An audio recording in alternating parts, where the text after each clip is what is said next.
de este tema que vamos a explicar, ¿ya? Entonces ahí vamos a ir viendo cada punto de manera detallada, de manera, sí, ajá, vamos a ir explicando. Y cualquier duda ya, simplemente prender el micro o escribir por el chat para poder comentar, poder explicar cualquier punto.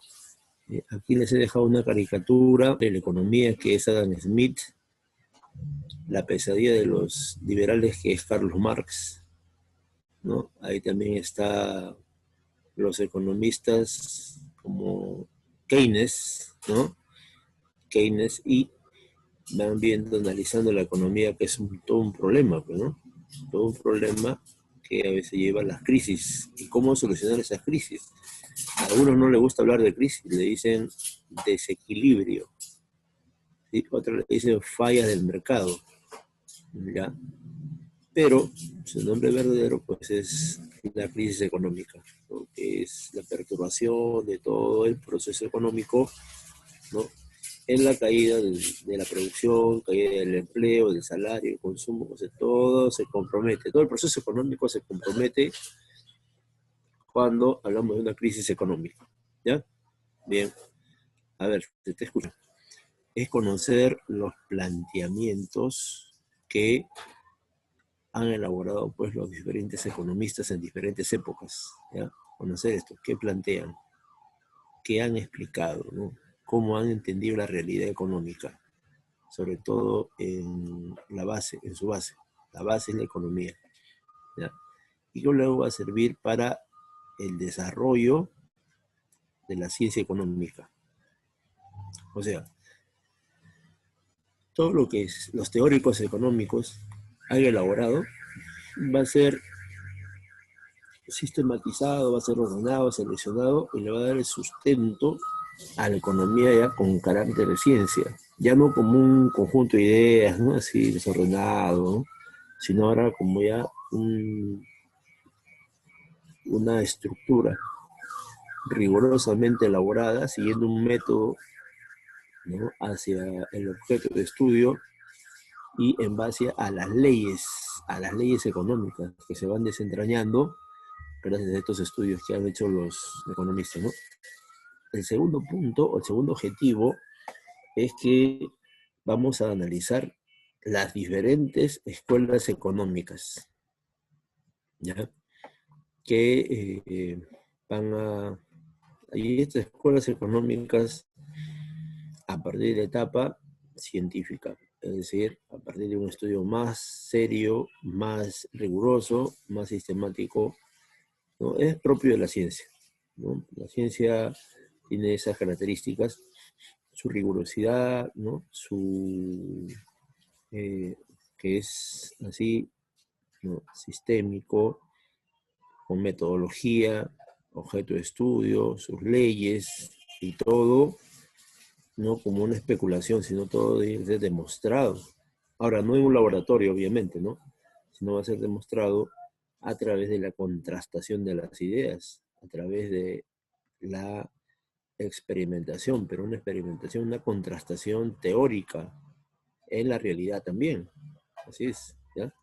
Y el tercer punto es conocer quiénes son esos teóricos que han aportado al desarrollo de la ciencia económica con sus planteamientos, ¿no? ¿Sí? ¿Cuántos son? ¿No? ¿Quiénes son? ¿De qué país han surgido? ¿En qué época se han desarrollado? ¿No? ¿A quién han defendido? Sus ideas, qué planteamientos tienen, ¿no? Entonces, ese es el principal punto, ¿ya? Entonces, atentos a lo que vamos a explicar. Y vamos a empezar entonces. Miren, primero vamos a tocar los antecedentes. Y para eso tenemos que remitirnos a la sociedad primitiva, ¿no? La comunidad primitiva, si bien es cierto, aquellos años no se practicaba la teoría, ¿no? O sea, no había ese proceso de abstracción, ¿no? De qué es la economía, cuáles son sus ramas, etcétera. Sin embargo, había pues una práctica económica. Y aquí tenemos uno la caza, otro la recolección, complementado la pesca, ¿ya? Y sus características propias de la época, ¿no? Por ejemplo, la transhumancia, que es el nomadismo, la organización social, que es la banda. Ajá. Tenemos ahí también el trabajo colectivo, la familia consanguínea, ¿no? Tenemos ahí una serie de características que lo hacen, pues, una de las épocas más importantes en la historia universal, y en la cual la práctica económica era, pues, la base de la vida, ¿no? Y ahí vemos un caso, cazando, pues, el animal más solicitado de aquellas épocas, que era el mamut. Ya, entonces aquí ya empieza a practicarse todas las actividades económicas, que es el trabajo en realidad, pues, ¿no?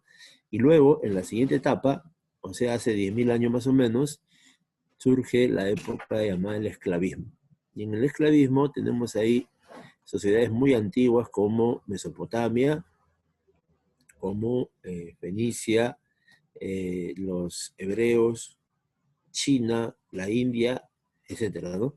Entonces, y vamos a ver que en estas épocas tan antiguas, por ejemplo, mire, cuando ya se produce la división donde se produce ya la caída de la sociedad primitiva, entramos en una época muy conocida como la época neolítica, ¿no? Que se caracteriza por 5 puntos.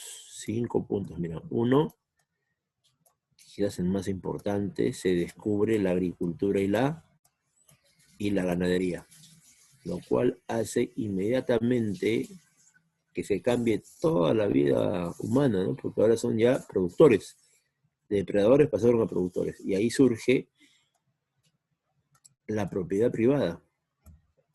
O sea, la propiedad privada en realidad tiene una antigüedad de más o menos algo de 10.000 años, más o menos. Y como hay propiedad privada, y ya se produce no solamente para el consumo, se produce para el intercambio, entonces ha surgido el excedente económico, ¿ya? Y si hay el excedente económico, va a ser motivo, pues, de los enfrentamientos, fracasos y victorias en el combate, y vamos a tener, pues, a los grupos, ¿no?, minoritarios privilegiados y a los grupos minoritarios explotados, ¿no?, que son las clases sociales. Y para que esto funcione sin ningún problema, surge el instrumento, pues, de los más poderosos, que es el Estado. Primero teocrático, luego ya, eh, a ver, un Estado militar, ¿no?, etcétera. Y el Estado no solamente es la violencia ejercida, sino que implementa, ¿no?, otro aspecto fundamental, que es la religión. O sea, no se podía matar a la fuerza de trabajo, no se podía disminuir la producción, entonces hay que convencerla de que todo lo que vive y lo que ve es voluntad divina. Y surgen los sacerdotes para explicar todo esto. Entonces ahí se da la mano la coacción con la coerción. Y ahí están las bases de la nueva sociedad que se conoce como el esclavismo. ¿Bien? Y en el esclavismo ya hemos dicho que hay diferentes sociedades, ¿no? Voy a tomar como ejemplo la sociedad hebrea, que tiene un registro hasta hoy día conocido como el Antiguo Testamento, donde las poblaciones de pastores, agricultores, ¿no?, gente de campo, esperaban a un Mesías, ellos esperan a un enviado de Dios, ¿no? Y en ese sentido es que ellos van a aplicar ese mesianismo, esa visión del mundo, ¿no?, de que Dios ordena las cosas, de que va a enviar a su hijo, ¿no? Entonces, el problema con el tema económico va a ser visualizado, entendido como una cuestión, pues, eminentemente idealista, subjetiva, muchas veces fantasiosa, ¿no? Si partimos, pues, de que va a llegar El Salvador, entonces vamos a entrar en una época de cambios, ¿no?, gracias a la presencia del Mesías, y luego viene el fin del mundo y vamos a entrar pues al paraíso. Entonces toda esa concepción religiosa, estamos hablando de los judíos, ¿no? Para ser más precisos. Entonces ellos van a difundir estas ideas pues y en economía estas ideas van a ser las siguientes. Ahí está Moisés, ¿no? Y demás personajes de la época, ¿ya? Entonces ahí tenemos, uno, la división que existe entre ricos y pobres. ¿Esto qué significa? Que los profetas de alguna manera van a justificar esta diferenciación con todo un discurso religioso. Pues, a veces no hay tiempo para explicar, ¿no? Porque pueden pensar que nos salimos del tema, ¿no? Porque en realidad la religión hace eso hasta ahorita, con el discurso que todos somos hijos de Dios, ¿no? Y que hemos venido a sufrir en la tierra porque somos pecadores. Entonces, aquí no hay nada que hacer. Acá simplemente hay que soportar esto hasta que llegue la muerte. Y la muerte es bienvenida. Hay una apología al fin de la vida, ¿no? ¿Para qué? Para pasar al otro espacio, al más allá, que sería el pues, paraíso, ¿no? Entonces, con ese discurso de la gloria, de la vida en el más allá, con todo en el Edén, pues, ¿no? En el Edén, en el paraíso. Entonces, lo que vivimos hoy día, este presente, pues, no tiene mucha importancia. Y si hay diferencias entre la gente, no hay que tomarlo en cuenta, porque no es lo principal. Lo principal es que te te dediques a solucionar el problema del pecado. ¿Y cómo se soluciona eso? A través pues, de la penitencia, a través de la obediencia, a través de las buenas acciones, a través de un conjunto de medidas que debes tomar en tu vida religiosa. ¿Sí? Entonces, ese es el primer tema. Ellos no se hacen problema en la existencia de esclavistas y esclavos. Dicen, no, esto es voluntad de Dios. Querer cambiar esto es ir contra Dios. Entonces, con ese discurso, los propietarios de los medios de producción, que son los reyes, son los sacerdotes, son los militares, están felices. Y los esclavos, ¿no? La gente humilde, pobre, está sufriendo, pero de manera resignada, porque el discurso de ellos es eminentemente de sumisión, resignación y fatalismo, ¿no? Entonces, y ahí vemos pues la intención de la religión realmente, ¿no? Que la de justificar las diferenciaciones socioeconómicas. La segunda idea de los judíos era a favor de restringir los derechos de la propiedad.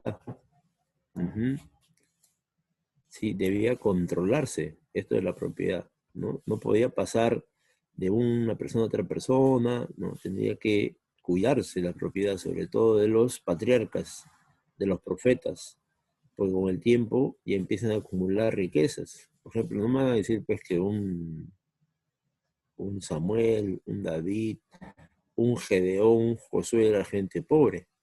Ellos vivían casi como reyes, pues se les llama el rey David, el rey Saúl, ¿no? El famoso Samuel. Entonces, todas estas personas tenían una vida pues, de derroche, de lujos.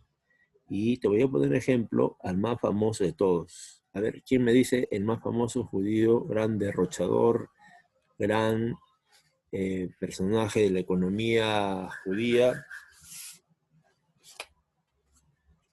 Algunos afirman de que tenía hasta, bueno, no sé si exagerarán, pero cientos de esposas y tenía tanta fama. Ramsés. Empieza con la letra S.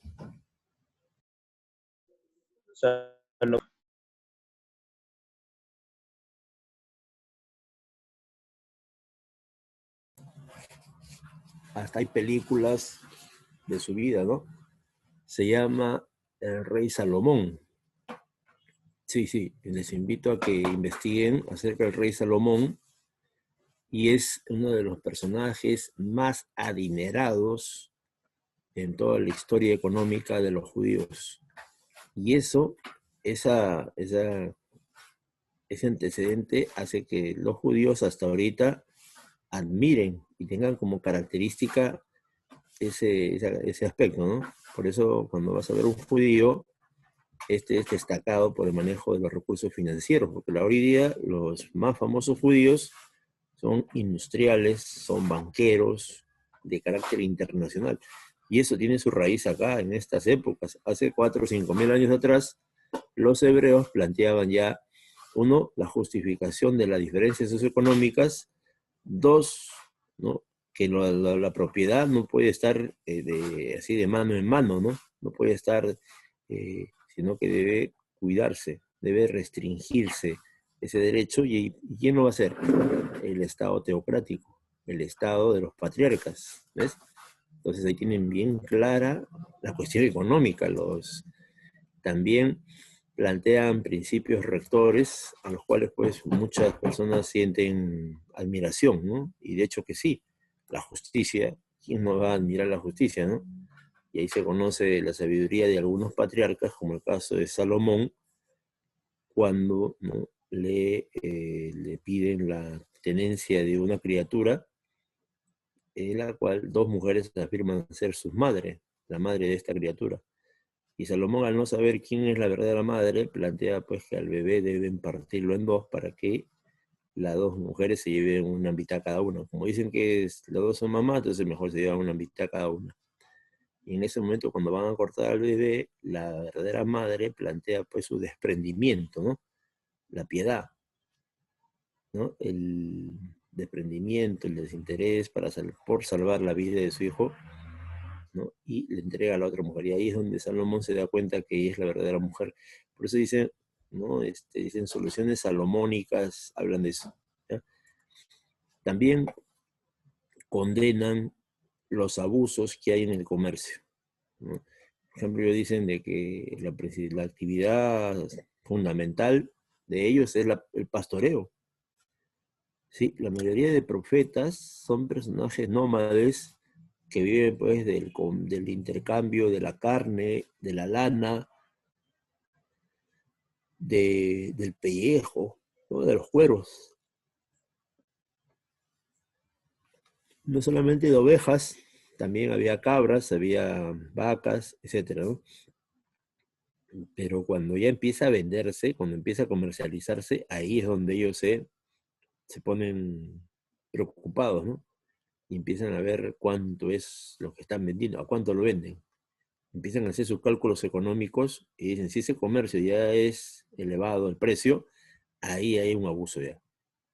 Y si te dan dinero a cambio de un interés, eso es usura.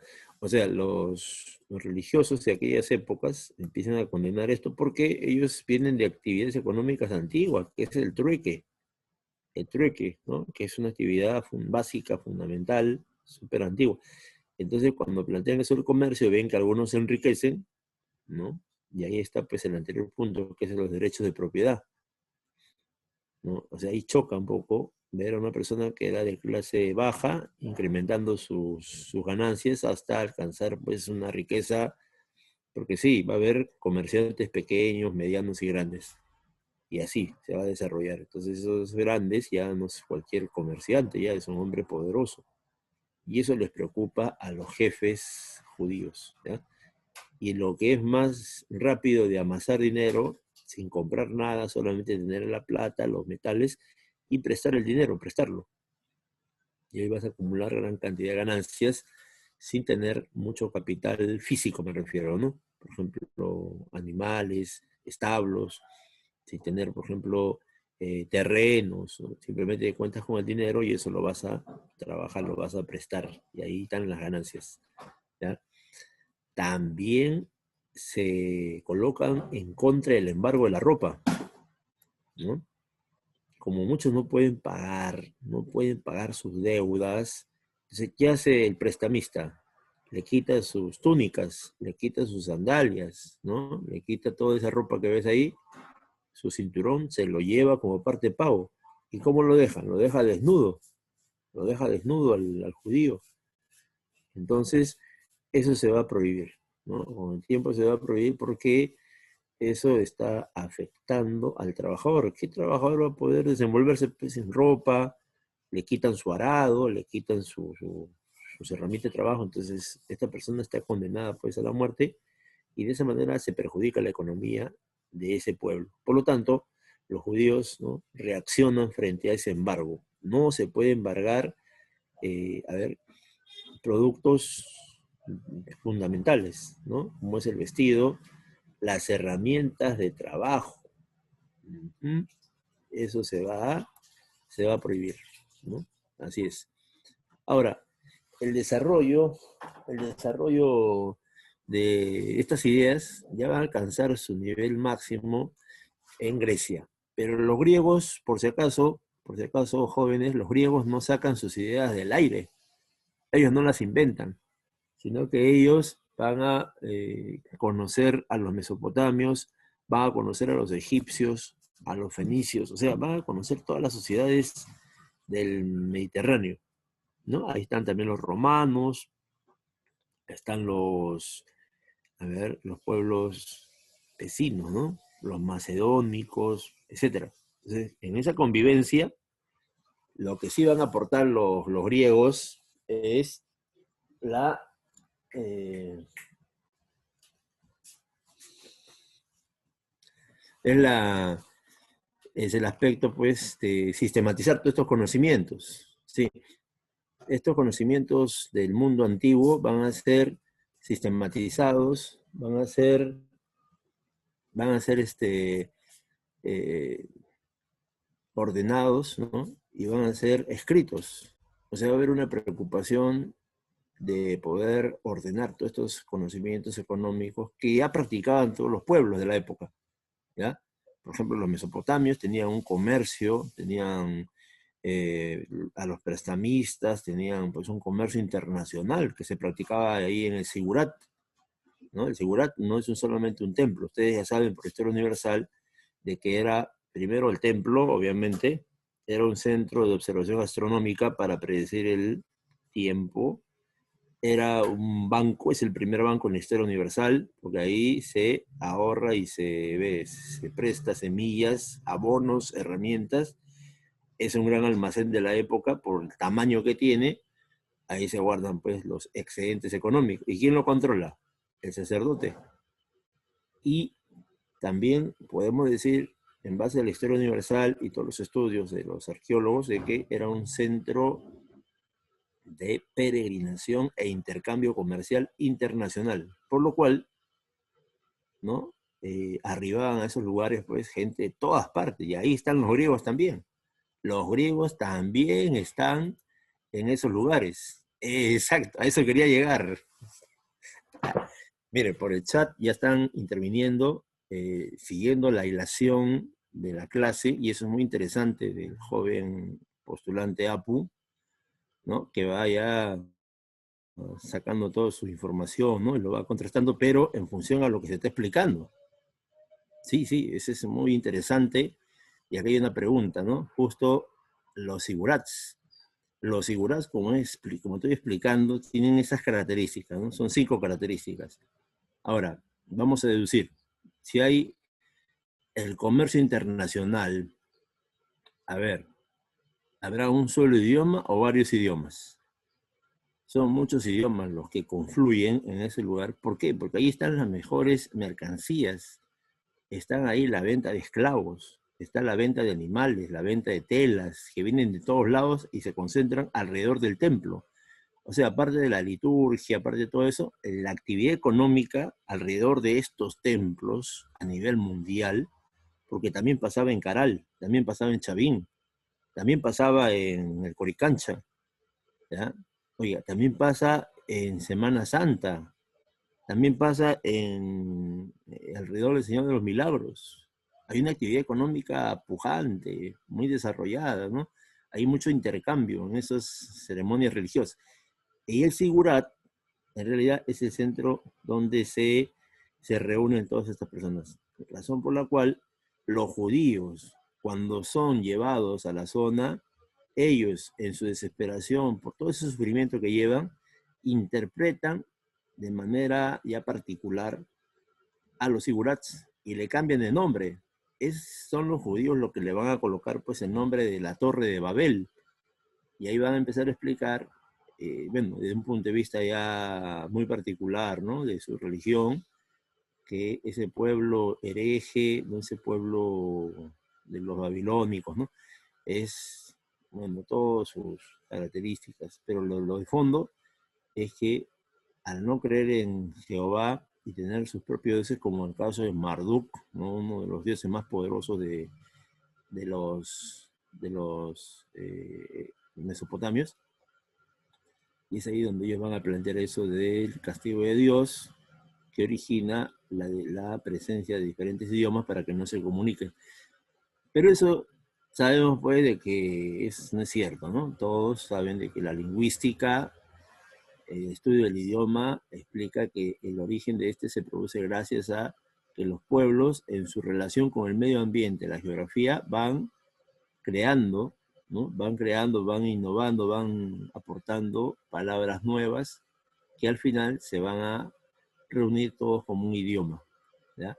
Y es así que tenemos dos versiones, ¿no? La versión mesopotámica histórica de los Sigurats y la presencia de los pueblos con sus particularidades en ese lugar, y la otra visión, que es la visión hebrea, judía, que plantea que es una torre de herejes, ¿no?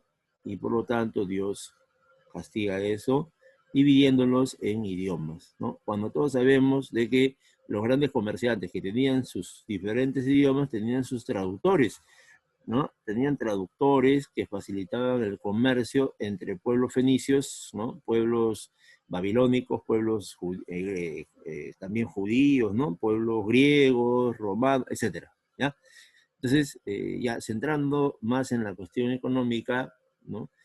Vamos a ver la cuestión de Grecia, ¿ya? Ahí, como dije hace un momento, hay un desarrollo más racional. Ahora, ¿por qué no tocamos a Mesopotamia, Egipto, profesor? ¿Por qué no nos toca en el plano económico? Porque ahí los egipcios y los mesopotamios tienen pues una dificultad. Ellos interpretan sobre todo de un punto de vista religioso, ¿no? De un punto de vista místico, de un punto de vista así teocrático. Entonces no permite analizar bien la economía, ¿no? Y eso sí, obviamente que sí lo hacen en historia sí lo hacen adecuadamente, ¿no? Pero el pensamiento económico de esos pueblos está muy relacionado a la cuestión religiosa que no permitiría un buen análisis. En cambio, los griegos no, los griegos hacen una separación. Los griegos son tan astutos que separan sus ideas religiosas de las ideas económicas, ¿no? Mientras que los egipcios, ¿no? Ellos plantean de que si hay una sequía, ¿no? Y hay una carencia, es pues el castigo de Osiris, ¿no? De Horus, qué sé yo, de tantos dioses que tienen 1200 dioses. Uno de ellos se ha enfadado y le ha mandado pues esa escasez. En cambio los griegos, ¿no? Los griegos tratan de ver acerca de la eficacia, eficiencia, ¿no? La especialización de la gente, o sea, toda una explicación racional de la situación económica, ¿ya? Por esa razón, se les considera los iniciadores, pues, del carácter científico de la economía, ¿no? Los iniciadores, los antecedentes más antiguos, ya de carácter racional, ¿ya? Esto se da más o menos ¿no? Hace el año 500 hasta el año 300 antes de nuestra era.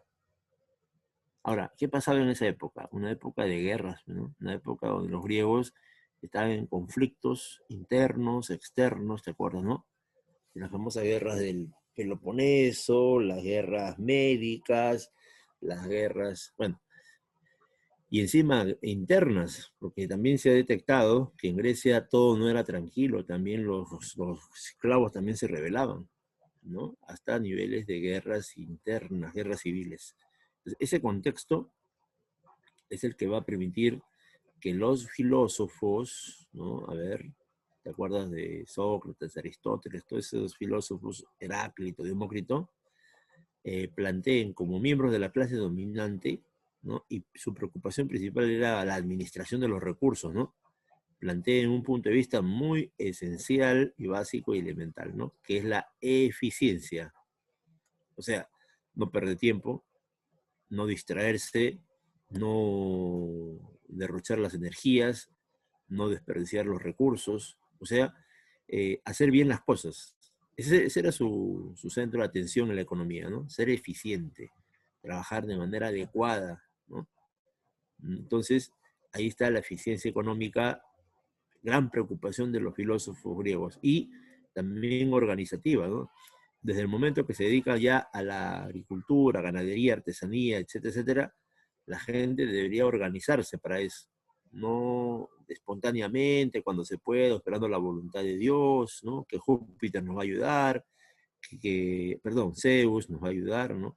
Bueno, eso ya está separado ya.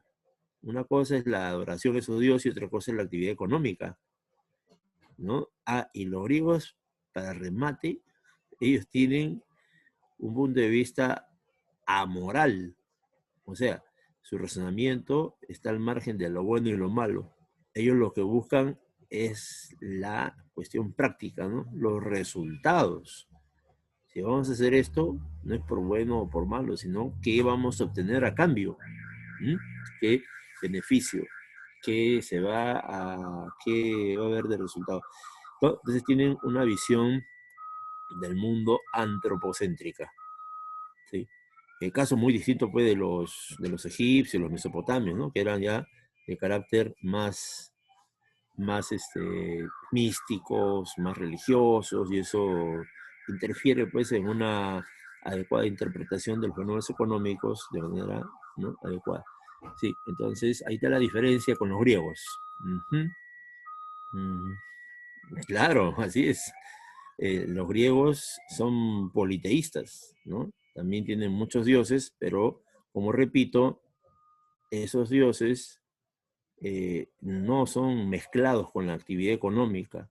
Al momento de analizar la actividad económica, se parte de un punto de vista más objetivo de las cosas, ¿no?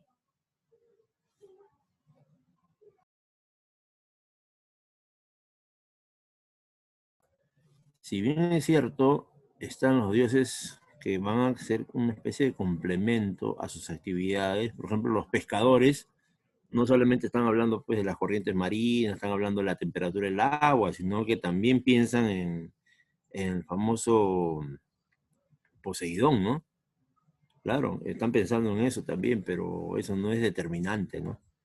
Lo determinante para ellos es la producción, ¿no? Cuántos peces se ha obtenido, esto en qué se va a usar, se va a vender, se va a consumir, etcétera, etcétera. ¿Ya? Y de manera eficiente, se pesca, se produce la agricultura, la ganadería, la artesanía, siempre de la mejor manera. Ujú. Claro, acuérdate que los nombres de los dioses van a cambiar de Roma a Grecia, ¿no? En Grecia se llama Hades, Hades, ¿ya? El dios del inframundo, Ares, el dios de la guerra, mientras que en Roma se llama Plutón, ¿ya? Plutón, así. Zeus en Roma se llama Júpiter, y así, ¿no? Las diosas en Roma se llaman Venus, ¿no? Acá en Grecia se llaman Atenea, etcétera, etcétera. Bueno, es todo un mundo esto de la religión griega, es muy amplio. Y en base a la pregunta que se hacen por el chat, es que estamos comentando brevemente, muy brevemente. La cuestión es que la religión da paso a una interpretación en base a las actividades humanas y en base fundamentalmente a la economía. Ahí están los más importantes filósofos, se van a encargar de eso. Mira, mira, mira. Ahí está Hesiodo y Genofonte. Hesiodo, por ejemplo, es uno de los primeros en utilizar la palabra escasez, ¿no? Hasta mire, este hombre lo relaciona a sus ideas religiosas, dice que esto es un mal que ha sido liberado por los dioses, pero que tiene que ser solucionado por los hombres, ¿no? De ahí la eficiencia, ajá, de ahí la eficiencia en el trabajo, para solucionar un mal quizás de origen divino, como señalan ellos, ¿no? Entonces ahí plantean la necesidad de ser eficientes en el trabajo. Genofonte quizás es el más importante de todos los filósofos, porque este es un militar, filósofo, matemático, pero sobre todo economista. ¿Qué hace Genofonte? Él complementa lo de Hesiodo, dice, si hay escasez, ¿no?, y se debe ser eficiente, todo eso va a depender del individuo, porque el individuo va a tomar sus decisiones de actuar frente al problema y de tal o cual manera, ¿ya? Y ahí está su libro, pues, el famoso texto o la palabra que él inventa llamado economicus, ¿no? Ahí están los dos términos, mira. Ahí está, ¿no? Nomos y oikos. Sí, este es uno de los temas que hemos explicado en las primeras clases, ¿no? Oikos y nomos, que significa administración de la casa, pero no de cualquier forma, no a la que salga, no es así. Esos recursos de la casa, del hogar, de la familia, tienen que ser administrados de manera eficiente. ¿Y qué significa eficiente? Que se deben hacer de la mejor manera, tienen que hacerse de la forma más adecuada. Uno, sin perder tiempo, sin derrochar energía, sin gastar demasiado.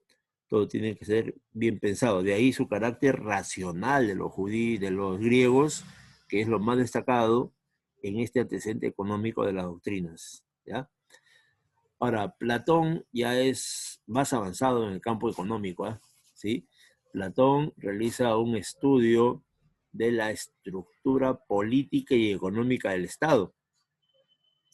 Gracias a las enseñanzas de su maestro llamado Sócrates, Platón alcanza pues un nivel más profundo de análisis económico. Se va hasta la política, ¿no? Quiénes gobiernan, cómo gobiernan, quién toma las decisiones, y eso lo relaciona inmediatamente a la economía, porque la economía es el resultado de las decisiones que tome el grupo que ostenta el poder.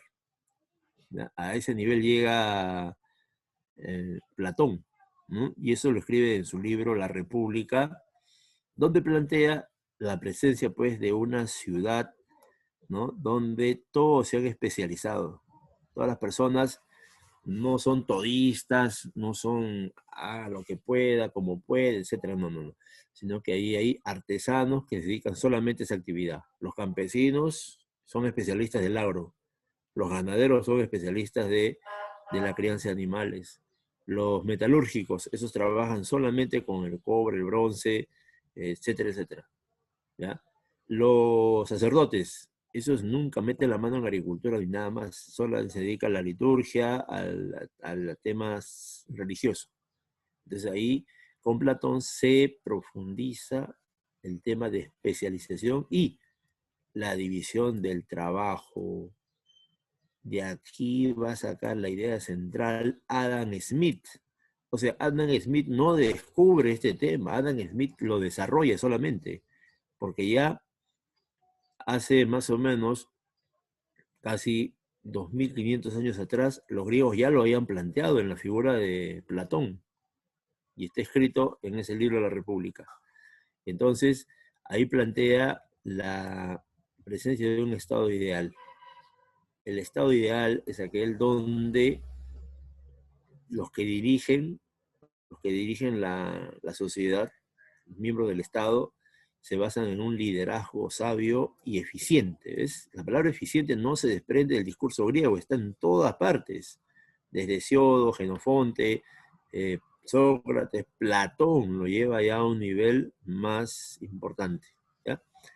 Y él también va a distinguir dos clases sociales. Uno, los que gobiernan, que son los más ricos, son los hacendados, los latifundistas, los esclavistas, ¿no? Y dos, los gobernados. ¿Sí? Uno son los gobernantes, ¿y quiénes son los gobernados? Los productores, los artesanos. Y ojo, que Platón no toma en cuenta los esclavos. Los esclavos no son seres humanos, son objetos parlantes que van a ser comprados, vendidos y no tienen derechos. En cambio, los artesanos no, los artesanos son gente libre, ¿no? Si no me equivoco, son los metecos, periecos, no recuerdo muy bien. Entonces, ellos se van a dedicar pues a la producción, ¿no? En masa de esas artesanías. Y así se va a empezar a estudiar los componentes de la sociedad desde el punto de vista económico. Ahora, ¿quién lo supera? ¿Quién lo adelanta? ¿No? Es Aristóteles. Ya este es un sabio más completo. Si bien es cierto, mire, todos estos filósofos están en el plano de la de la economía, la filosofía, la historia, ¿no? Aristóteles es completo, está en todos los planos, ¿no? Y él plantea pues que la propiedad privada tiene una función útil, ¿no? Porque permite que los seres humanos puedan desarrollarse, sobre todo los esclavistas, ¿no? Son los dueños de todo. Y en realidad debería ser libre la propiedad privada, ¿no? Y ahí ya está contradiciendo a los anteriores filósofos, ¿no? Entonces, no debería estar reglamentada ni restringida esa propiedad. Ujú. Dice también que las necesidades de la gente son moderadas, pero sus deseos son ilimitados. O sea, las personas quieren cada vez más nuevas cosas, ¿ya? Entonces, ahí está haciendo la diferencia, está señalando pues una característica de las necesidades. Y como en aquella época lo que predomina es el trueque, ¿no? Entonces estos filósofos van a plantear de que esta es la actividad adecuada. ¿Por qué? Porque se realiza trueque para satisfacer las necesidades naturales. Las necesidades naturales. O sea, los filósofos de la época están entendiendo, ¿no? De que hay dos situaciones. Una, que es lo natural, lo adecuado, lo normal, ¿ya? Mientras que hay otra situación, ya que es lo exagerado, lo injusto, lo inadecuado. Mira, ¿por qué? Porque él va a condenar, va a criticar aquello que ya no busca satisfacer necesidades, sino busca el lucro, busca la ganancia. ¿Y por qué Aristóteles, un latifundista, un hacendado, un esclavista, cuestiona esto? Por una sencilla razón, porque los que van a realizar esto ya es otro grupo ya, ya no es el sector aristocrático griego, ¿no? Esas las familias poderosas que tienen su riqueza en base a la tenencia de esclavos, de agricultura, ganadería, etcétera, sino que ahora ya hay otro grupo que de hecho está poniendo en cierto riesgo la estabilidad, porque estos ya van a tener recursos económicos como el dinero y le van a dar cierto estatus, cierta presencia, ¿no? Y eso posiblemente pueda rivalizar con la gente que representaba a Aristóteles, Platón, etcétera, ¿ya? Y Aristóteles también logra distinguir lo que es el valor de uso, que se refiere pues a la utilidad, ¿no? Acá ya lo planteé anteriormente, la utilidad, ¿no?, en que se va a emplear ese producto, para qué sirve el producto, y también observando a los comerciantes, criticando a los comerciantes, ahí va a distinguir el otra característica de la mercancía, que es el valor de cambio, y que todos sabemos pues, que es el precio del producto, ¿ya? Uno, la utilidad del producto, que es el valor de uso, y otro, el valor económico del producto, que es el precio, ¿no? ¿Cuántas monedas cuesta esa vasija, esa túnica? ¿En cuándo está valorizado? Entonces, ya hace casi 3.000 años atrás, ya se hablaba pues de estos términos económicos, claro. No de manera científica, pero sí ya un poco más ordenado en comparación pues a épocas anteriores.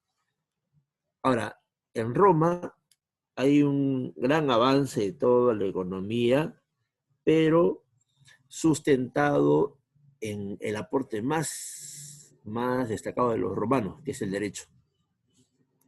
O sea, las leyes romanas van a regular la economía romana. Y desde ahí vamos a encontrar pues, los planteamientos de los romanos, ¿no? Ahí vamos a tener a varios juristas que van a hablar de economía, van a tratar de regularla, ¿no? A través de las miles y miles de leyes que los romanos van a empezar a realizar, ¿ya? Ahí tenemos, mira, por ejemplo, ahí está Cicerón. Él va a traducir del griego al latín el libro más famoso de Genofonte, llamado Economicus, ¿no?, que habla y sustenta acerca de la administración eficiente de los recursos en el hogar, en la familia, ¿ya? Ese es el aporte griego que los romanos están estudiando. Ahora, para Cicerón, de todas las actividades económicas, la más importante es la agricultura. Esta es la más destacada. Se va a enfrentar y va a criticar, va a condenar la elaboración de mercancías, a los artesanos, a los pequeños comerciantes, los va a cuestionar, va a decir que lo peor que puede ser una persona es avara. ¿Mm? Y también el lujo, el derroche, ¿no? Va a ser también algo terrible que él va a cuestionar, sobre todo de las conquistas y guerras que realizan los romanos. ¿Ya? Entonces así tenemos al famoso Cicerón en el plano exclusivamente económico. Ahora, Plinio el Viejo tiene su libro Historia Natural. A ver, ¿qué va a plantear ahí? La utilidad, ¿no? El uso que se le va a dar pues a las siembras que son constantes y en aumento. O sea, el cultivo intensivo ya no es una siembra normal, ya.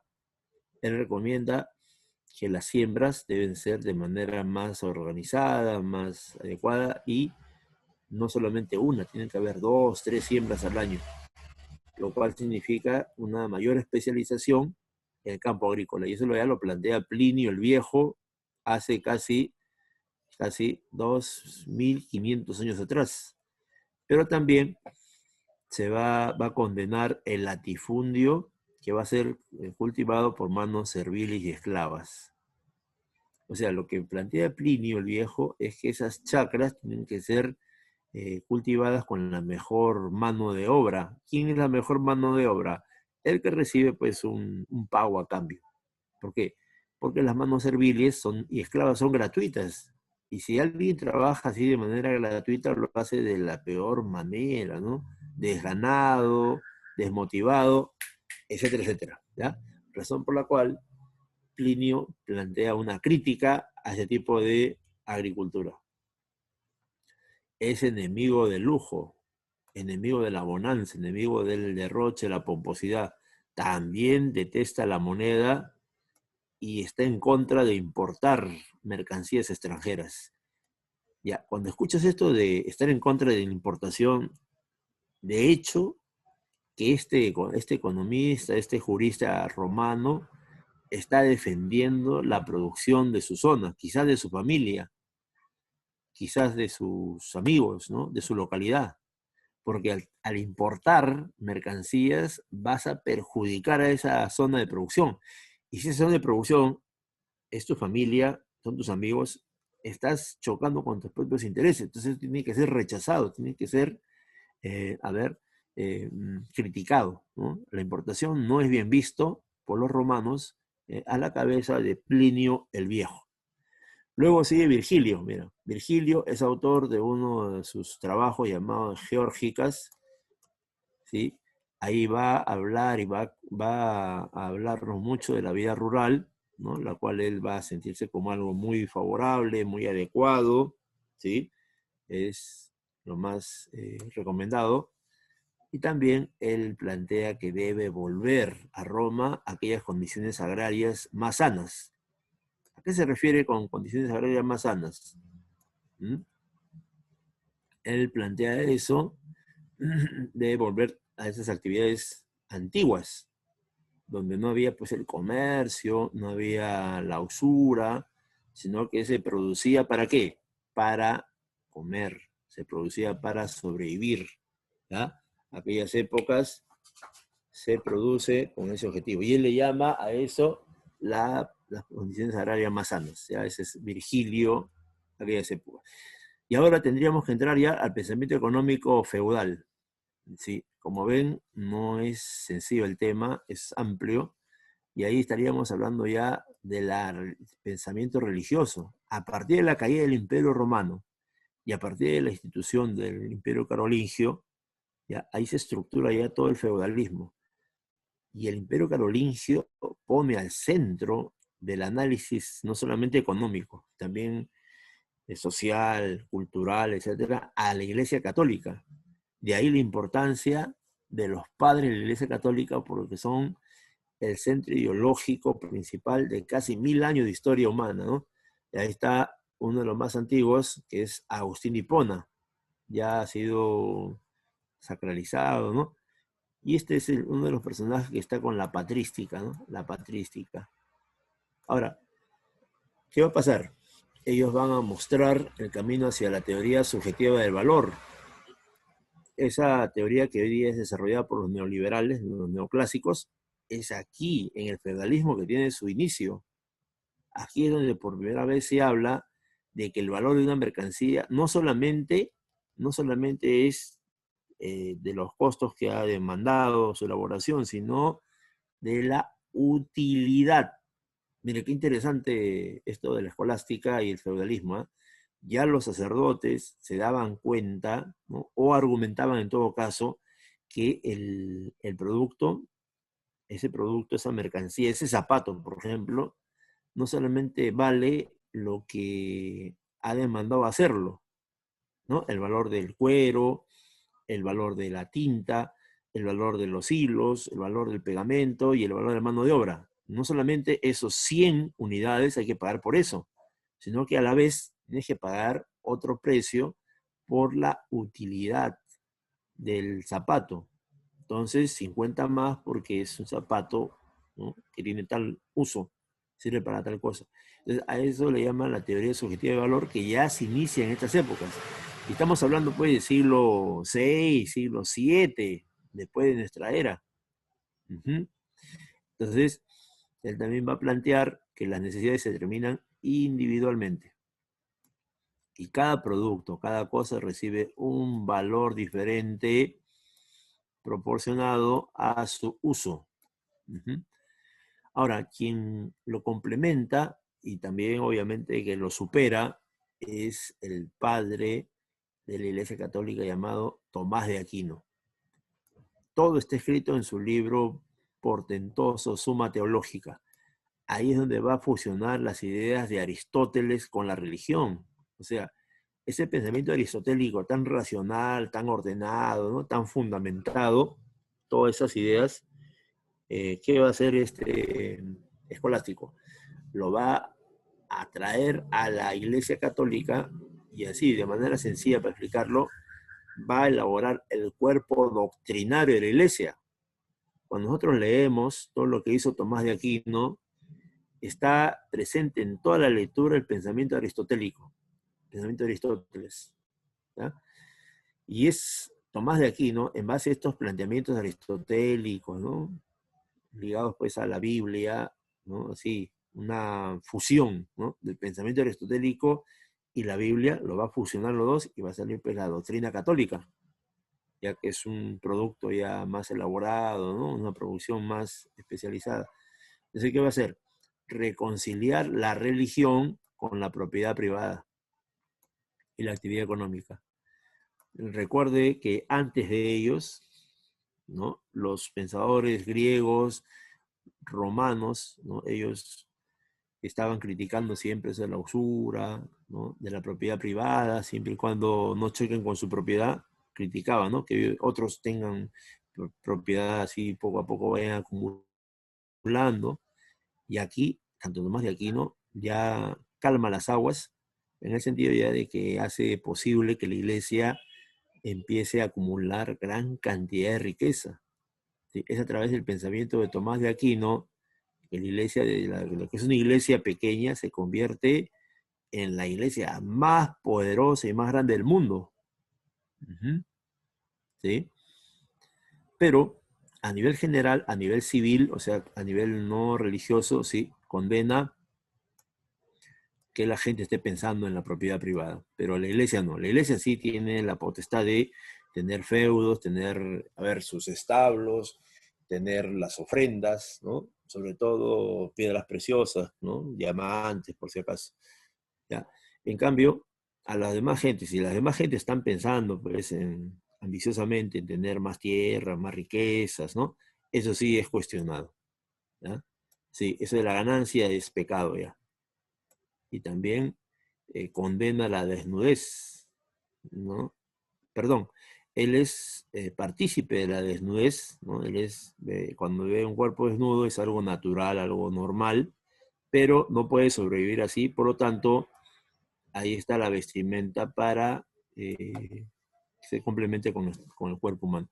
O sea, todas estas ideas lo va a plasmar en Suma Teológica, este famoso. Y ahora sí entraríamos ya a lo que son las doctrinas económicas, entendiendo de que es el conjunto de principios, ¿ya? O sea, reglas que tienen los economistas, ¿no? Normas, ¿no? Leyes, hipótesis, ¿no? Planteamientos, ¿no? Ideas que buscan, tienen un objetivo principal, que es interpretar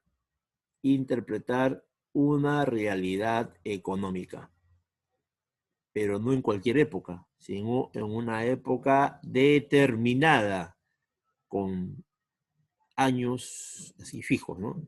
En toda la historia de la humanidad, ¿ya?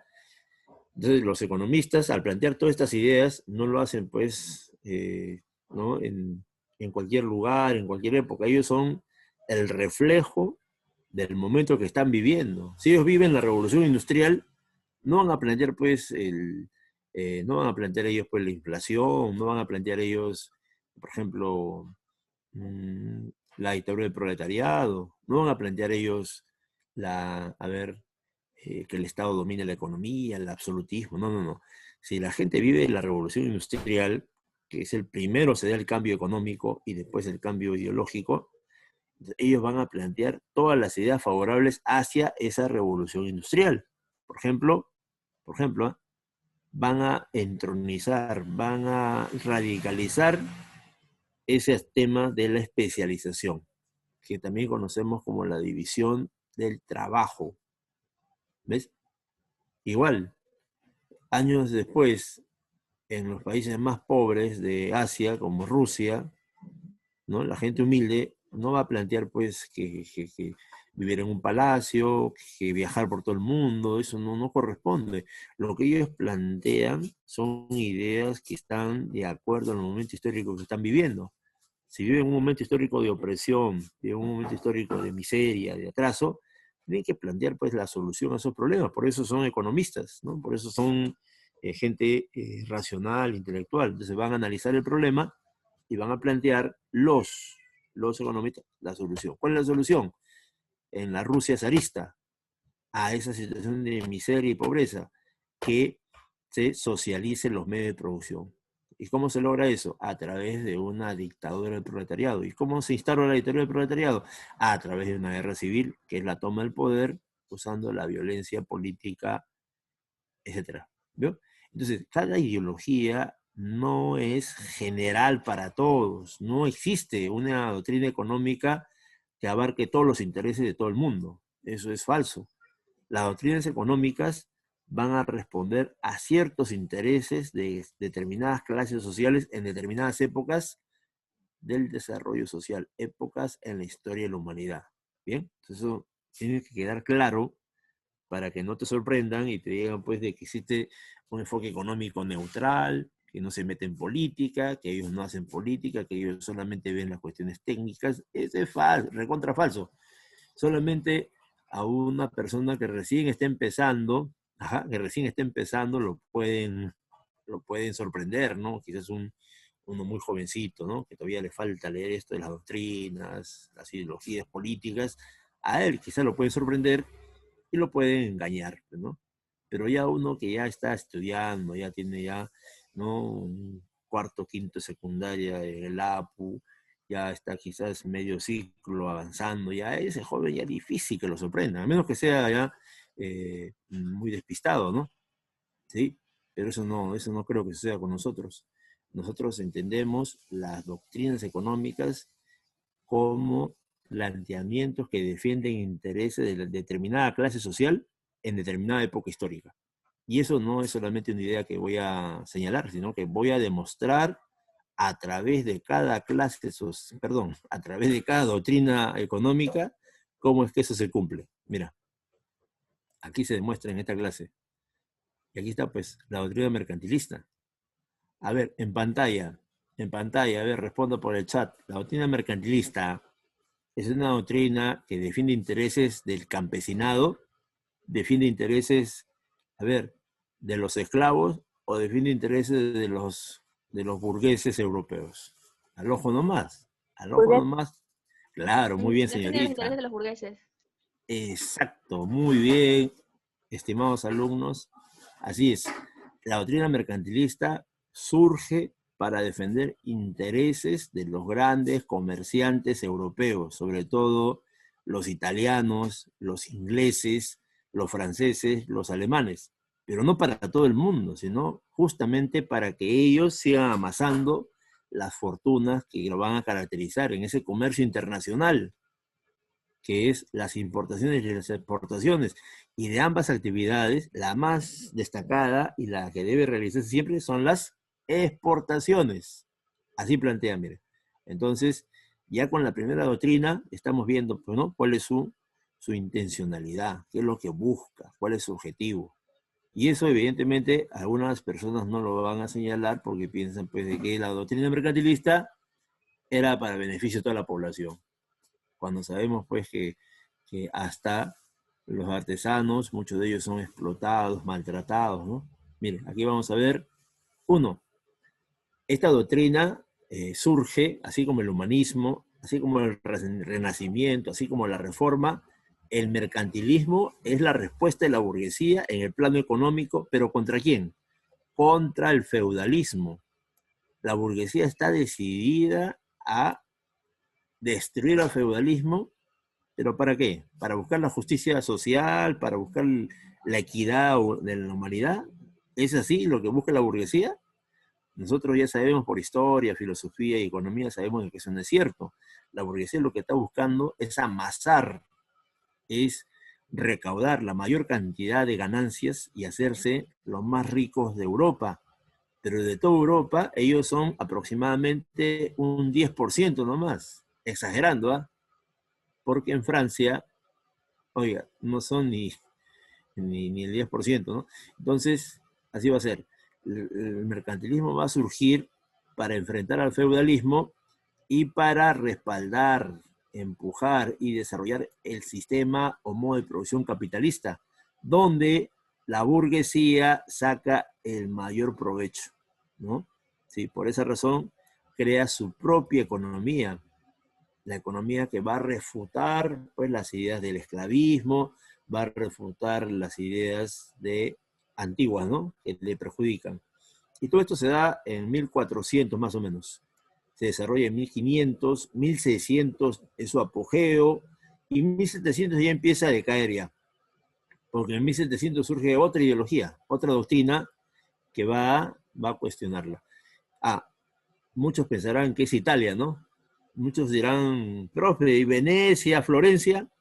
Sí, muy bien, joven. Venecia y Florencia son las zonas más desarrolladas del mercantilismo, pero su origen no es ahí.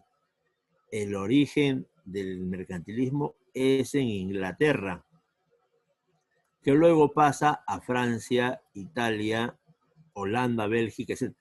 Pero la pregunta quizás puede ser así, ¿no? La pregunta puede ser, ¿en qué lugar de Europa el mercantilismo logró su máximo desarrollo, su auge? ¿Italia? Italia, muy bien, Italia, ¿no? Y ya sabemos que nace en Inglaterra y se difunde por toda Europa, ¿no? Abarcando, pues, toda esa zona, ¿no? Sí, muy bien. Ahora, el planteamiento principal de los mercantilistas es el comercio. Por eso hablamos ya de la burguesía comercial. Hablamos de esa burguesía que ya no es la burguesía, pues, esa de las villas, esa burguesía que era ínfima, ¿no?, que era mínima por ahí. Ahora estamos hablando de una burguesía que está en ascenso, que está en crecimiento. Obviamente que la burguesía nace en el feudalismo, ¿no?, con las villas, los burgos, etcétera, ¿no? Y plantea que la riqueza se logra acumulando metales preciosos, lo cual es totalmente falso. Este planteamiento de los mercantilistas es un planteamiento superficial. Ellos ven solamente la apariencia y piensan que la riqueza se consigue teniendo los lingotes de oro, lingotes de plata o las monedas. ¿Y por qué digo que es falso? Porque la verdadera fuente de la riqueza son las propiedades. Es tener una fábrica, tener un centro artesanal, tener, pues, talleres. Eso es la riqueza, ¿no? Y eso va a perdurar. Si la plata se acaba, el oro se acaba, ahí se sigue produciendo, la chacra sigue produciendo, el establo sigue dando las riquezas al dueño. Pero ¿y qué pasó con el que tenía la plata, tenía el oro ahí guardado? Ya se fue, ya se perdió ya y vuelve a ser pobre. Entonces los mercantilistas ven solamente el aspecto apariencial, el aspecto de superficial, y llegan pues a una mala interpretación de la economía, donde plantean que la acumulación de metales preciosos sería la fuente de riqueza de la sociedad, lo cual es falso. Pero esa es la idea mercantilista, ¿no? Sí. Ellos también dicen de que la actividad que va a generar estos metales preciosos es el comercio, pero no cualquier comercio, el comercio exterior. Así es. A ver, un voluntario que me ayude. ¿Qué letra debo colocar acá en este círculo y en este otro círculo para hablar de mercantilistas? A ver, a ver. En el primero, a ver, en X, el X, primero. Muy bien, señorita X. Y en el segundo, M, muy bien. A ver, ¿y qué nombre le pondrías a esta balanza comercial? balanza económica, Sí, a ver, balanza con la comercial, letra, sí, pero ¿qué nombre? Es la balanza comercial con la letra P, con la letra A y con la letra S. Tiene tres nombres, ¿ah? A ver, lo voy a poner ya, o apúntelo por ahí, por favor. Apunten, apunten. Ya hemos dicho con la letra P, con la letra A y con la letra S. La S es más conocida, ¿no? La S es más conocida. Ahora sí, a ver quién me ayuda, quién me apoya. Cuando se da este resultado, donde hay más exportaciones, es decir, hay más ventas al extranjero y hay menos ventas, menos compras, ¿sí? Se restringen las compras, o sea, las importaciones son mínimas y las exportaciones son máximas, a ese tipo de balanza comercial generalmente se conoce como superávit. Apunta, superávit. Muy bien, Marlon, muy bien, Vargas, sí, así es, ¿ya? Profe, ¿y la letra A qué se refiere? Vamos a escribirlo ¿ya? Para que lo copien ustedes. Es una balanza comercial activa. Activa. Y otro sinónimo, profe, positiva. Positiva. Esta es la balanza de ensueño mercantilista. Esta es la balanza que ellos pregonan a todo el mundo, ¿no? Sí, esta es la balanza ideal que le va a proporcionar serias ganancias, enormes ganancias al país mercantilista o la economía mercantilista europea, ¿no? Sí, acá está, pues, ¿no? Una balanza comercial positiva donde las exportaciones sean mayores a las importaciones. Este es el planteamiento central del comercio externo. Una balanza comercial súper superavitaria, ¿no? Con superávit. Y esto ha sido pregunta de admisión varias veces, no solamente en economía, también en historia universal, historia del Perú también han preguntado este tema cuando ven la etapa que estamos estudiando hoy día en economía. Otro punto de los mercantilistas es desarrollar el colonialismo. ¿En qué consiste?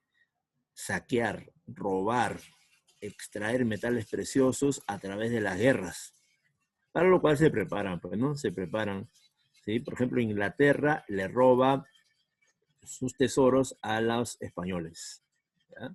¿Sí? O los holandeses persiguen a los barcos portugueses. Los belgas están detrás de los, detrás de los franceses y viceversa, así, están que se roban las riquezas entre ellos, ¿no? Y están desesperados por conseguir esos lingotes de oro, lingotes de plata, ¿ya?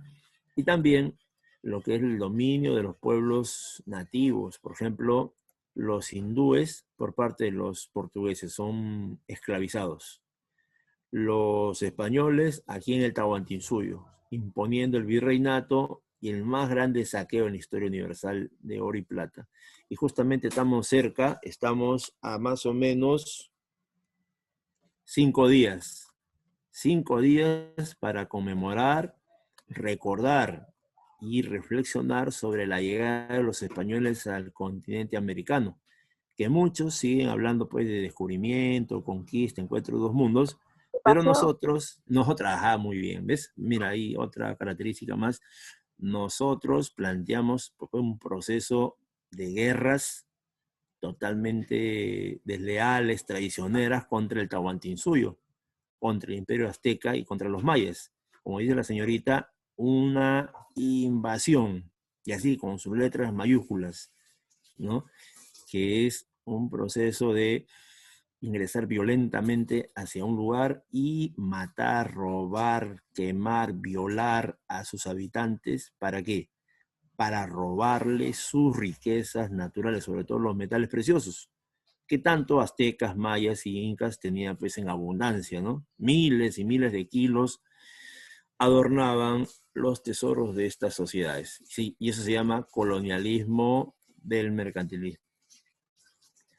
Otra característica es el proteccionismo. ¿A qué se refiere, profe? A que se debe impedir el ingreso de las importaciones, ¿sí? ¿Cómo lo logras? ¿Qué haces con el arancel? Lo incrementas, porque el arancel es el impuesto que se cobra a los productos extranjeros, ¿ya? A ver, en Perú, ¿los aranceles hoy día son bajos o son altos? Bajos. Por el Tratado de Libre Son... Comercio. Exacto, señorita, muy bien. Debido a una política neoliberal, a una política de libre comercio y firmado a través de los TLC del Perú, y los gobiernos complacientes de todo esto, o sea, conformes a todo esto, aplican pues un entreguismo, muy bien, un entreguismo de nuestros recursos con aranceles bajísimos, ¿no? ¿Y qué pasa? Llega cantidad de productos al Perú, millones de productos, oiga, estoquean los mercados nacionales, sobre todo de China, de Japón, Estados Unidos, toda Europa, ¿no? También de Singapur, Tailandia, Taiwán, etcétera, etcétera, ¿no? Cuando uno va a un mercado nacional, encuentra la mayor cantidad de productos extranjeros y encima baratos, que es lo que le interesa al comerciante, ¿no? El neoliberal ha perdido ya su nacionalismo, su patriotismo, su identidad con su pueblo. A él lo que le mueve es el dinero. Y si es capaz de entregar su alma al diablo, lo hace sin pensarlo, ¿eh? La cuestión es ganar y ganar. Por esa razón no le interesa la producción nacional. No le interesa, a él lo que le interesa es acumular la mayor cantidad de dinero. Por esa razón tenemos los aranceles más bajos de Sudamérica. Y por esa razón han entrado pues todo el mundo a nuestra economía. Y la industria nacional ha empezado a ser destruida poco a poco. En cambio, los mercantilistas no. Estos son nacionalistas.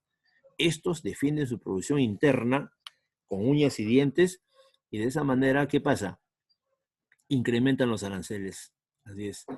También plantean que si las parejas contraen matrimonio, se casan, se unen, no es solamente para bueno, ayudarse, ¿no? Sino fundamentalmente es para procrear, tener hijos, sin ningún control, nada que un hito por pareja, dos por pareja, no, no, acá tengan lo que Dios manda.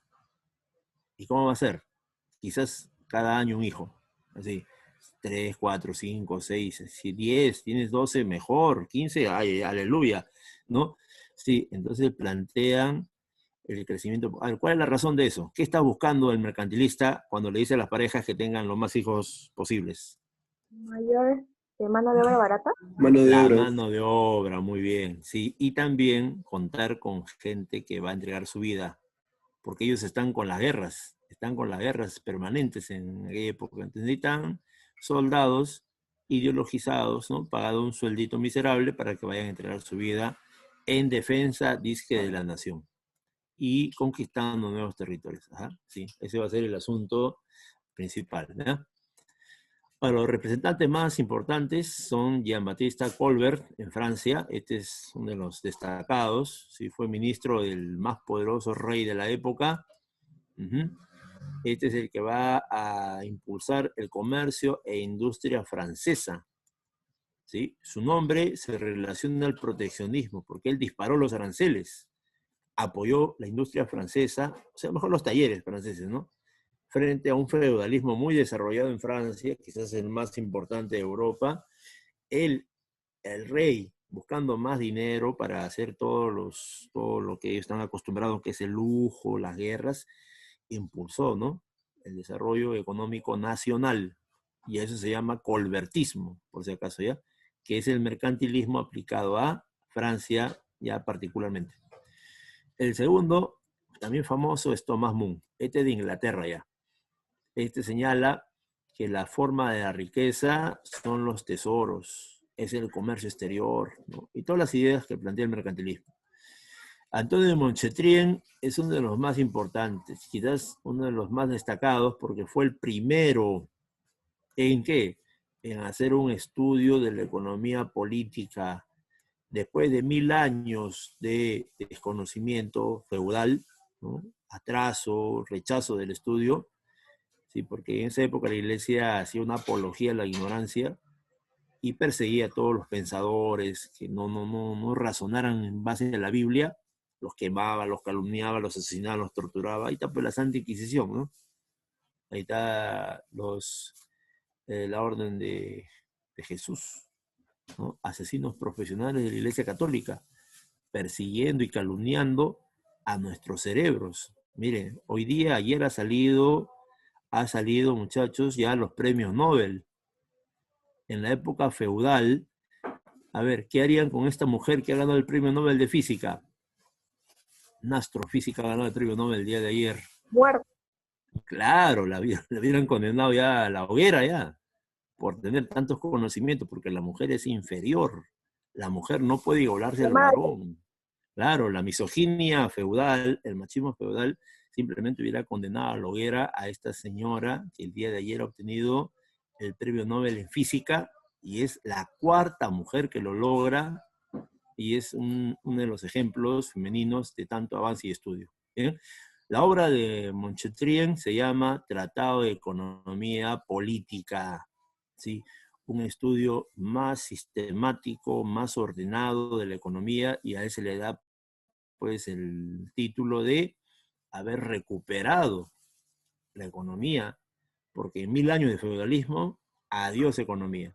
Solamente se razonaba en base a la escolástica, en base a la Biblia, en base a los aportes religiosos.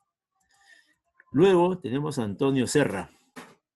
Este italiano va a escribir breve tratado de las causas que pueden hacer abundar el oro y la plata en los reinos donde no hay. Claro, ¿cómo sería eso? El colonialismo, pues, el colonialismo, así es, ese es su planteamiento. Así es, muchachos, ¿ya? No olvidarse este tema. No se preocupen, voy a enviar este PDF, voy a enviar estas diapositivas, lo voy a enviar al WhatsApp y también a la plataforma. No se preocupen, si no pueden copiar todo, copien solamente lo más importante, los más jóvenes, ¿ya? Porque ya el tiempo se está acabando el tiempo ya, así es que tengo que avanzar un poco más. También está Eduardo Misselden, está David Hume, ¿sí? John Stuart y Jean Baudin. Ahora, la siguiente doctrina es la fisiócrata. Esta surge en el siglo XVIII, 1700, en Francia, donde los franceses están pues en un feudalismo bastante desarrollado. El coloretismo quiso avanzar la industria, la artesanal, pero tuvo limitaciones, obviamente, ¿no? Y es la oposición al mercantilismo.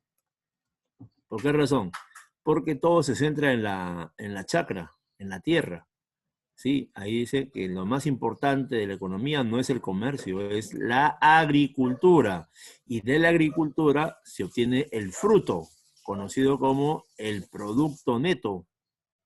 Por ejemplo, esas zanahorias, esas manzanas, ese trigo, esa cebada, es la fuente de riqueza de la sociedad francesa, ¿no? Ahí el epicentro de la fisiocracia es Francia, Francia feudal.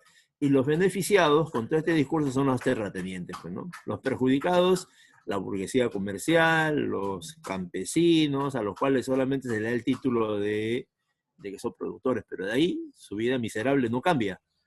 Su trabajo gratuito se mantiene, su situación de dependencia se profundiza. O sea que todo este discurso en realidad es para beneficio de los hacendados, de los terras de la nobleza francesa, ese marqués, duque, conde, el alto clero, ¿no? El alto clero, por ejemplo, los cardenales, obispos, pues vivían como reyes, gracias a la riqueza que era creada por la agricultura. Y es cierto, pues, ¿no? Es cierto eso que hay riqueza, pero es mal distribuida, mal distribuida. ¿Ya? Sí, dicen que hay dos tipos de trabajo. Un trabajo productivo, que en realidad es la agricultura, gracias, y un trabajo estéril, que no es agrícola, ¿no? Generalmente se refieren pues a los comerciantes. Los comerciantes los que van a trasladar esos productos netos. Entonces ellos plantean que el excedente proviene del trabajo agrícola y es de la tierra, ¿no? A eso le llaman producto neto. Podemos decir, pues, el trigo, la cebada, la uva, el olivo, etc. Entonces, estas dos etapas de la circulación del producto neto se da entre terratenientes. ¿Quiénes son ellos? Los dueños de la tierra. Los agricultores. Estos son los que reciben en arriendo y la cultivan, y los artesanos y comerciantes. De estos tres, el cuestionado es el último. ¿Sí? A este último lo consideran estéril, infértil, ¿no? Perdón. Y para que los terratenientes tengan mayor libertad de explotación, mayor libertad de crecimiento, todo eso, restringen el papel del Estado. Dicen que el Estado no debe participar en la economía y plantean la libertad. Y dicen que la naturaleza se encarga de regular todo. La naturaleza se encarga de que todo esté en armonía y tranquilidad. Por eso el Estado debe sacar sus manos de la economía. Y recuerda ahí la famosa frase, dejar hacer, dejar pasar, aquí nace, en esta época. ¿Ya? Y su representante más conocido es Francis Quesnay. ¿Ya? Él es autor de la tabla económica, en la cual hace el estudio de las clases sociales. O sea, aquí están haciendo, o es un antecedente de la macroeconomía, ¿no? Por primera vez un economista y su equipo de estudiantes, ¿no? Su equipo de investigadores va a estudiar a las clases sociales según la propiedad que tengan. Lo va a seleccionar, ¿no? Como terratenientes, agricultores que no tienen tierras, trabajan, y los comerciantes que se dedican a tal cosa. Por ejemplo, los campesinos, producto neto, los terratenientes innecesarios, se le bajan el tono, pero ellos son los que sacan el mayor provecho, ¿no? Y los industriales, ¿no? Que son la sociedad inútil, la gente inútil, la innecesaria, pues no generan riqueza, ¿no? Solo la transforman y son bautizados como estériles. Así sale con claridad la defensa, pues, del feudalismo francés. Ahí está Quesnay en su famoso libro Tabla Económica. Luego tenemos a Jacques Turgot. Este es un francés que va a plantear su libro Reflexiones sobre la formación y la distribución de la riqueza. Es el primero en hablar sobre los rendimientos decrecientes. Sí, ahí se explica de que la producción puede aumentar si aumentas un elemento, un factor productivo. Ahí está, este es el auge, ¿no? Esta es la máxima producción. Pero si no aumentan los demás factores productivos, simplemente vas a sufrir una disminución. Y esta disminución, a esta disminución se llama rendimientos decrecientes, ¿ya? Y es el Jacques Turgot. También tenemos a Vicente Gurnay. Este francés plantea que la economía debe estar normada por las leyes naturales. Y tú le preguntas, ¿qué son las leyes naturales? Son las leyes que Dios establece. Sí, todos estos economistas son muy religiosos, ¿no? Entonces, establecen este orden físico natural. Y ese es el autor de la famosa frase laissez-faire, que significa dejar hacer, dejar pasar. A ver, ¿a qué etapa del proceso económico se está refiriendo? Habla la circulación. ¿Ya? Sí, y finalmente ya por el tiempo, justo he pedido, sí, y el tiempo nos ha ganado ya. Esto creo que vamos a dejarlo para la siguiente clase y vamos a marcar nuestras preguntas, ya todos con descarguen su material, todos con su material a la mano. Vamos a marcar las preguntas, ya, uno, sí, uno.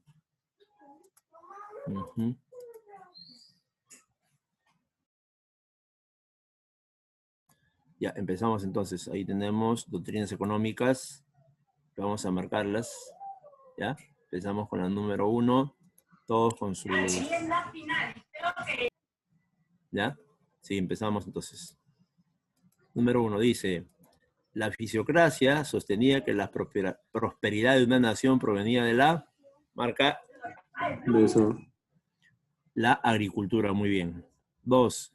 Enunciado que indica que no puede haber demanda sin oferta. A mayor producción de bienes para los que exista demanda, mayor cantidad de bienes existirán oferta que constituirán una demanda para otros bienes. De acuerdo a este razonamiento, la prosperidad no se genera estimulando el consumo, sino la producción. Esta es la famosa ley de Say. Ley de Say. Marca la letra C. 3. La riqueza se genera a partir del uso de la tierra, basándose, ¿no? Muy bien, la escuela fisiocrática. Muy bien. 4. Cuando cada persona hace la elección económica posible, ello conduce al mejor resultado para la sociedad en su conjunto.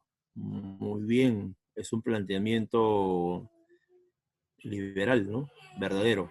La división del trabajo hace referencia a la división de tareas complejas en tareas simples en las cuales uno puede volverse experto. Verdadero. La intervención del Estado era indispensable para reactivar la economía de un país. Falso. Estableció los postulados de la teoría subjetiva de valor. Falso. Es otro economista. Entonces la letra C. Marca la 4, la letra C. 5. La riqueza de un país está determinada a través de una balanza comercial positiva. ¿Quién plantea esto, muchachos? La riqueza de un país está a través de los mercantilistas. Mercantilistas. Los mercantilistas, muy bien, así es, correcto. Durante el gobierno del presidente Vizcarra se está presentando un gran conflicto político con el Poder Legislativo por la demora en la aprobación de las diferentes reformas que el Ejecutivo propuso. Esto ha derivado en la discusión del adelanto de elecciones, pero hay posiciones que señalan que el gobierno no está haciendo nada por reactivar la economía, siendo esta su responsabilidad. Cuando alguien habla de que el Estado debe incentivar la economía, a ver, ¿de qué escuela estamos hablando? Keynesiana. Keynesiana. La doctrina señala que la riqueza de una nación depende de la productividad del trabajo. ¿Cómo se llama esa escuela? Clásica. Y defiende, a diferencia del otro que plantea que el Estado dirigido por la clase debe decidir todos los asuntos. Estamos hablando de la doctrina clásica, la escuela socialista y la clase trabajadora. La letra D. La letra D. Sí. De acuerdo a la doctrina socialista y sus planteamientos determinan la verdad o falsedad. A ver, la clase capitalista se apropia de la riqueza generada por los terratenientes. Falso. Plantean la teoría del valor subjetivo basada en la utilidad y escasez. Falso. Los obreros deben dirigir la producción y distribución en un Estado socialista. Verdadero. Defienden la propiedad privada de los medios de producción. Falso. Letra A. Letra A, 8. Y el penúltimo, durante el gobierno del presidente Vizcarra se está presentando, ya estoy haciendo repetida, ¿no? En la letra de keynesiana. Y la última, la escuela plantea el análisis matemático para explicar la economía con modelos del consumidor y productor con tendencia a formalizar sus leyes. ¿Cómo se llama esta escuela? Sí, es la escuela neoclásica. Y eso vamos a explicar en nuestra segunda clase del tema, ya que vamos a programar quizás para esta semana o antes de la próxima clase. Muy bien, ¿alguna duda, algunas preguntas que tengan los postulantes, los jóvenes postulantes? Entonces ya nos estaríamos encontrando en la próxima reunión para terminar este tema que ha quedado pendiente. Bien, les agradezco.